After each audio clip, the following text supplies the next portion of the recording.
Perkenalkan, nama saya Sisilia Manda Agustia dengan NPM 2241-1214. Saya akan melanjutkan materi 2 aspek penilaian bisnis. Aspek penilaian bisnis meliputi berbagai faktor yang diperlihatkan dan dievaluasi dalam mengukur keberhasilan dan keberlanjutan suatu bisnis. Beberapa aspek utama dalam penilaian bisnis meliputi: yang pertama, aspek keuangan, pendapatan dan laba. Mengukur kinerja keuangan bisnis melalui pendapatan dan laba bersih yang dihasilkan.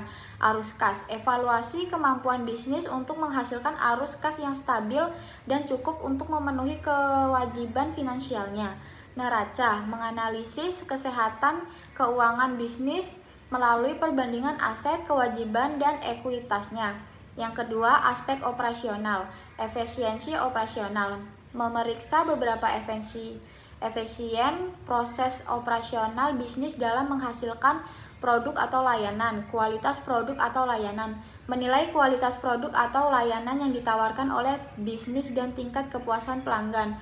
Produktivitas, mengukur tingkat produktivitas sumber daya manusia, mesin, dan proses bisnis.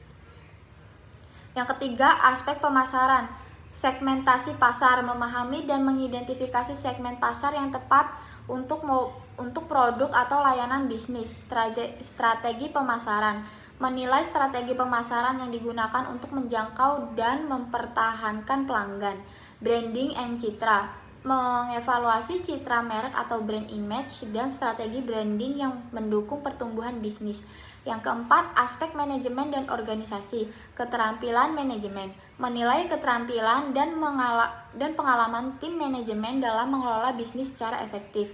Struktur organisasi, mengevaluasi efektivitas struktur organisasi dalam mendukung pertumbuhan dan inovasi. Budaya perusahaan, memperhatikan budaya perusahaan dan nilai-nilai yang mendukung kolaborasi, inovasi, dan kinerja tinggi. Yang kelima, aspek lingkungan dan sosial. Dampak lingkungannya memperhitungkan dampak bisnis terhadap lingkungan dan langkah-langkah yang diambil untuk menjaga keberlanjutan. Tanggung jawab sosial, menilai tanggung jawab sosial perusahaan dalam hal keberhasilan, etika bisnis, dan kontribusi pada masyarakat. Dan yang keenam, aspek hukum dan regulasi, kepatuhan hukum, memastikan bisnis mematuhi semua regulasi dan peraturan yang berlaku dalam operasinya. Resiko hukum, menganalisis resiko hukum yang dapat memengaruhi kinerja dan reputasi bisnis. Penilaian holistik terhadap aspek-aspek ini membantu pemilik bisnis, investor, dan pemangku kepentingan lainnya untuk memahami secara menyeluruh kesehatan, kinerja, dan prospek pertumbuhan bisnis. Itu saja yang dapat saya sampaikan melalui materi yang kedua dari studi kelayakan bisnis. Terima kasih.